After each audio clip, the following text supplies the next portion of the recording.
Meghan Markle était peut-être absente du couronnement de Charles III, son esprit rôdait. Pour la cérémonie solennelle en l'abbaye de Westminster, ce samedi 6 mai, son beau-père avait misé sur un mélange salutaire de tradition et de modernité, afin d'ouvrir en beauté un nouveau chapitre de la monarchie britannique. Et si le seul représentant des Sussex à l'événement était son fils cadet, le prince Harry, l'américaine était tout de même un peu présente. Au cours du sacre, les invités ont en effet eu droit à une courte performance de la chorale gospel Ascension Choir. Cet interlude musical, une reprise d'Alléluia, au Sing Praises, de Debbie Wiseman, est loin d'être anodin. Car si est bien Meghan Markle et son époux qui l'ont inspiré. Le 19 mai 2018, le même groupe avait interprété Stand By Me de Ben E. Qui dans l'enceinte de la chapelle Saint-Georges de Windsor, à l'occasion de leur mariage. Une première dans l'histoire de la royauté britannique, qui avait été saluée par de nombreux invités. Dans l'épisode 4 de la série documentaire Harry et Meghan, sorti sur Netflix en décembre 2022, le couple désormais installé en Californie, était revenu avec émotion sur cet instant suspendu.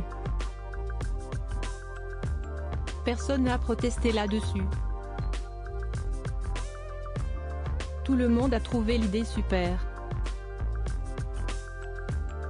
Et à nouveau, nous avons eu l'aide de mon père pour ça, avait précisé le prince Harry dans son témoignage, complété par sa femme. Ils nous ont dit qu'on pouvait réunir les meilleurs chanteurs de gospel.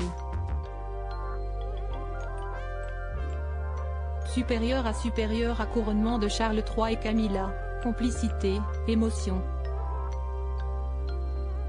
Retour sur les moments forts de la journée et le spectre de Meghan Markle au couronnement de Charles III. À l'époque, Meghan Markle était loin d'être l'une des femmes les plus détestées du Royaume-Uni. Son mariage, marquant l'arrivée salutaire de la mixité dans le clan Windsor, avait ravi les Anglais et semblait alors insuffler une nouvelle énergie à la monarchie. Que sa culture ait été représentée lors du mariage était fabuleux, j'ai adoré. J'ai trouvé ça très courageux de repousser les limites sans le vouloir, avait insisté l'amie de l'ancienne actrice, Serena Williams, sur Netflix.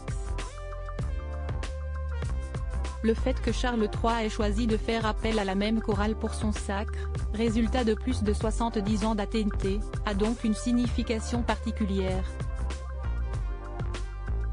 Loin d'être en bons termes avec son fils et sa belle-fille depuis leur départ précipité de la firme en 2020, le monarque de 74 ans pourrait avoir été perçu comme un clin d'œil symbolique, si ce n'est un hommage, aux Sussex.